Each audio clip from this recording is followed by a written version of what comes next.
is everything in the universe. Yeah.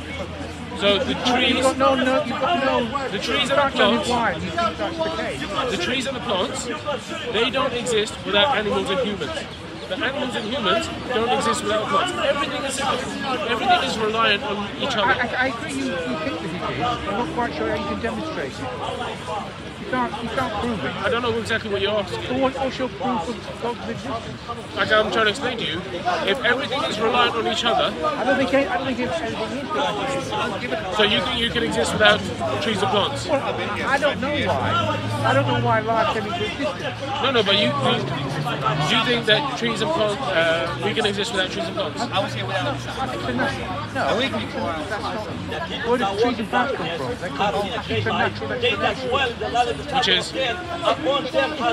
Materialist explanation of the universe. You know, what's your explanation that everything in the world, like I said, the trees wouldn't exist without animals and humans. Humans, one day the trees won't be here. What? One day the earth won't be here. Okay. So does that mean God's not here? It's a natural cycle. Life, death. Yeah. We have a new reality. I still don't know how you know that's we have a new responsibility. Could be just a natural cycle. I must be really dumb because I'm really not It could be a understanding. natural cycle. It could be, you don't need God to explain these Free from cycles. sin. Free to serve. Your God explanation is not necessary. New reality. New dignity. New reality. You can't and say, new because the common atheistic perspective is evolution. No. It's not a question of egoism. It's a question of what caused life in the first place. Sorry? Why is there anything at all? Why is there anything in existence? Why is this something rather than nothing? Why is that important? That is I and my thoughts are one. That's the ultimate question. Yeah, but you don't believe in God, so... No, I don't know the answer why there's something. No, but what you're asking is some kind of knowledge and explanation for something of God when you don't even believe in it. No, I'm asking for It's just your that's why I'm explanation. I'm confused. asking for your explanation. Why there's something rather than nothing. Because something is better than nothing. Possibly, it might be better. It doesn't explain it. Why is there something rather than nothing? Why not? Well, that's not really an answer, is it? No, I don't know the answer, but I thought you did. I thought you were going to say it was God who made things. no, I believe God made everything, yeah. How do you know God made it? Yeah, because I knew that was going to be this question. It's like, I can't give you the answer you're looking for. That comes from a I'm personal asking for experience your with God. answer, not mine. It comes from a personal experience with God to get that answer that you're satisfied with. It comes from a hunch that you talk about God. No, it comes from a personal experience with God that you get that personal answer. experience? You can't get that answer that will satisfy you while you're an atheist. So that's your choice. I think it's potentially you could find the answer. No, you couldn't. But you couldn't. I don't think your Not being an atheist. your explanation is no better than mine. You don't know what caused it. I was invited You to don't Germany. know what you of is. And You don't know we had what our caused it, so dinner. you flock for God. He opened her mouth I don't know and what she caused said, it, so I just Christopher, say I don't know in what caused this it. Germany, we have an airline with no high We remain in a terrible ignorance. Okay, no. So this is the thing. You remain in ignorance. Yes, I agree. I don't. Because I have. How do you know? I've had a personal experience. How do you know your knowledge is superior to mine? It's not. But my understanding is different. So that's the difference. That's just an opinion, isn't it? You decided there's a God. Sorry. You understand that two people can have the exact same information, but if one person has a better understanding of it, they'll apply Who that should difference. say which is the better understanding? I never said one was better. I'm just saying two people can have. Bro, are you gonna let me talk? Can you say this? You're welcome to your opinion. And you are welcome to yours. I'm not stopping you from having your opinion. No, you're not. I know you're not stopping me from I'm saying if you want to be atheist, that's fine. That's I your know I'm not choice. stopping you from yours. I just want to know, other than a general sense of faith, how do you know your viewpoint is more correct than mine? I never said it's more correct. All I said is, when you have a connection with God, when you have an experience with God, you get a certain level of understanding, wisdom, Delusional. potentially. Fine. Absolutely. If you disapprove it, then that's your proof. Could you be delusional about God? No, personally, I don't think so. But if you believe so, that's fine. I don't mind what you believe. Could you be mistaken? No. Sorry? On what basis could you not be Like I said, it's a personal experience. When you have that experience, you get your any... first experience? Okay, so if I went back in time and I told people that silicon is a magical rock that can allow you to do all these things, and the person there is like, oh, you're crazy, you're delusional. Just because he hasn't got the knowledge and the wisdom on how to apply that silicon into some things that we do every day now in our mobile phones, doesn't mean that it's delusional. It just means that that other person doesn't have the understanding and the wisdom. That's fine. That's what I'm saying. It's fine. Can I give you an example? I used to believe that the sun went round the earth.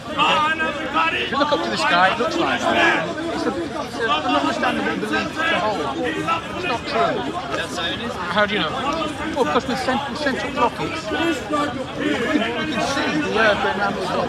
And how sure are you that we've done that? I'm not 100% sure, but all the best evidence suggests. So you're believing what someone else has told you? Well, it's reasonable. Why is it reasonable? Well, because a lot of people have been up and sent satellites. You can see the earth going around the sun. No, you can deny that that's the case, which is fine. I actually have no idea of what it is. I used to believe in the globe, and I used to think space travel would be amazing, but now I don't know and I don't care. I don't think it actually helps. But the fact is, there's no picture from space of Earth. They're all computer generated. Computer generated. Oh, fine. Well, that might be the case. I don't know. Probably not. Well, that's the case. You believe people land on the moon? It's reasonable for me to believe that a successful Apollo mission took place where a man walked on the moon. That's reasonable. Okay, that's reasonable to believe to you. Is it also reasonable for you to believe that they don't have the technology anymore because they accidentally destroyed it and they destroyed all the records accidentally? How do you know this? How do you know this? This is what the scientists said. They can't go back. The scientists, they said they can't go going back. They said they can't. The Chinese went back last week. No. Man can't go back on the moon. Why not? I've never heard that. This is what scientists say. They say they can't go back. Technically, he's correct, but you can literally re-engineer it so you can go back to the moon. Why are they going from Mars? That's because they've got better things to do. It's too expensive. It's too expensive. It's where they're looking at, I think, if we had to leave Earth. Technically, he's correct. But if we want to, we can go back. No, you both are correct. It's just, he's being So they glib. might call themselves Christian, they might call themselves Muslims. When they come here and they argue How you doing? with each other. Very well. What's your name? Good to see you, Reg. I met you before, haven't I? I haven't been down for a while, but I met you before. Good to see you. So I believe that what they should do is they come here and they should help each other. Well, what topics have you got so far? I got the guy on the skateboard. Did you see him? With The electric one. yeah, we had a bit of a demonstration from him. What topics would you like to talk about? What's on your mind today? Gaza is on my mind. And Yeah, the there's horrors. a lot of people talking about that here today as well. Yeah. What do you think about Gaza yourself? To be honest, I don't know that much about it. I lived in Cyprus, and you know the problem in Cyprus, don't you? Where it's green line, you've got the north. Do you think there's a war or a genocide happening in Gaza? It's like a genocide, isn't it? It's a genocide. The international courts of justice have labelled it a genocide. And therefore, it is. You don't need the international courts to say it's a genocide to know it's a genocide, but to have a body of independent intellects that have profound knowledge of legal systems and human rights to declare that a country which belongs to them, which signs up to them, which has agreed with them in the past on many occasions, this body has now declared that one of its members is deliberately and woefully committing horrific genocide in Gaza. That's why one day maybe. Anything I said you think's wrong? I'm an idiot. No. I can't do that. So why do you think I can't do this genocide is happening? All I'm here to do is just reflect on these guys to be better. Well, it's It's your choice. this has gone on for years and years, All hasn't I'm it? saying is, Years and all years. I'm saying is, And this is what I was saying with Cyprus. That was another thing that went on for years and years, and then in the I live in end, a righteous life. the same thing. Compassion. So, Why do you think a human being when you make a decision, is proud about committing a genocide? What type of human being wakes up in the morning and goes, you know what, if I commit genocide, my life will be much better? What type of person thinks that? It's monstrous. Monstrous. Do you think that's a monstrous human being? Well, to do that, yeah.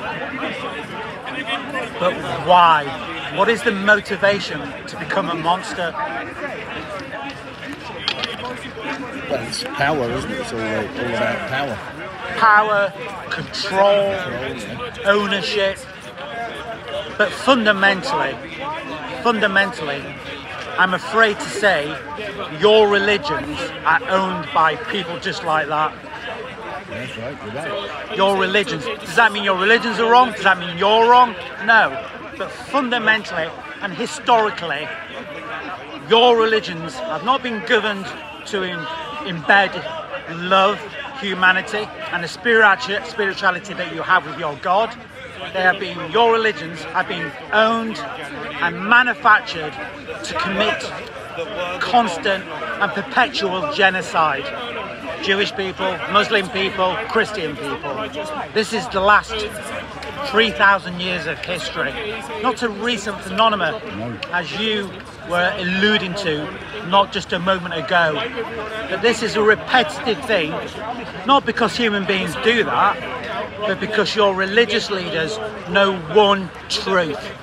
Do you know what that truth is? Your religious leaders, the majority of religious leaders. Do you know what that truth is? No, go on. You'd like to have a guess about this subject, about genocide? Well, again, it's power, it's greed.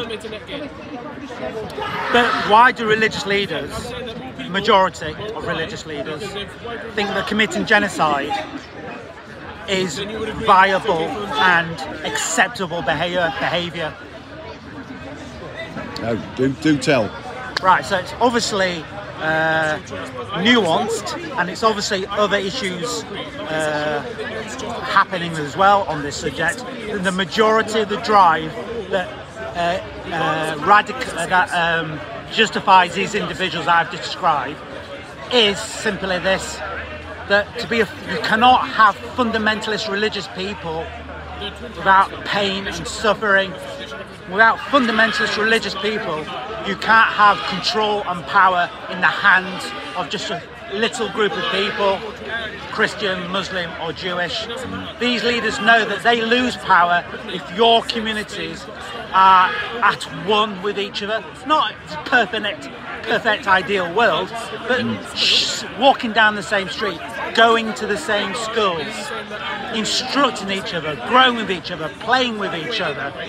They know that dilutes religious fundamentalists, and you need religious fundamentalists to commit genocide. You cannot commit a genocide without fundamentalists who believe that their actions of murdering a child in the street in front of everyone being on camera as well, is absolutely something they will dance about afterwards to their mates. They'll literally dance about that because you need a religious fundamentalist to do that, be it Muslim, Jewish or Christian. And their leadership knows that group will mean that their power and their way that your religion will be interpreted and your religion will look, feel and taste, they will lose that power, rather than communities knowing that Muslim, like in Palestine, they used Jewish and Palestinian people, Jewish and Muslim people and Christians used to live in that land, and there was no genocide, no constant war there. It wasn't ideal, but it certainly isn't what's going on now, which is a concentration camp, which is what Gaza is. It concentrates one group of people into one area. You could also call that a ghetto. And these things have always existed under that religious entity which I have labelled to you. And it's not unique just to Muslims, Christians or Jews, but it is something that the leadership has always pushed for their own people. It's not just so you have Christians that will make sure that Christians live in ghettos. Working class, they call them, and they deserve nothing better from the Christian point of view. And leadership, they're talking about leadership, not just Christianity, we're talking about all these Abrahamic religions. But you as a people should not accept blindly what your leadership is saying. Because unfortunately, history has demonstrated that if you follow them blindly, as a religious fundamentalist does, it will result in genocide, as discussed, poverty, and total division of anyone that doesn't look, sound, or think like you do. That is fascist. And an indication of fascism is something that we should all, our ears be going, man, why are you not promoting multicultural? Why is my school just of Christians, or just of Muslims, or just of Jewish people? That is an indicator a genocide is about to happen. Because when children live together, they grow together, play together, learn together, go to their different homes together, sit around different religious people's dinner table, what do they learn? What do they learn? They learn that these different religious people are just the same as them. They learn that they are friends. They have humanity. Also, they learn that they believe in a God. It's incredible how religious people, they're told to hate other people that are religious. It's a mind-blowing thing that we have people coming here abusing people, religious people abusing people purely because the other person is religious. I mean, it's mind-blowing that they can stand there without any embarrassment, any shame, or any acknowledgement that they're attacking somebody that is equally spiritual or in love with an Abrahamic God. Same God. Never forget that. The person you're abusing is you. The person you're abusing, yeah, they may be a different colour and have slightly different religious traditions, but guess what? That person is you. When you're abusing a Muslim as a Christian, or a Jew as a Muslim as a Jew, or Christian, all those combinations, you're absolutely just abusing yourself. And why? Because that's what your religious leader thinks that your religion should be defined as. Not this sitting around the table, going to the same schools, and not hating someone that is just like you. Which, by the way, sounds like a religious fundamentalist. And religious fundamentalists, back to my earlier point, is how power is kept to a little group of people. Right, thank you for that. My name's The Dust, and the dust has now settled.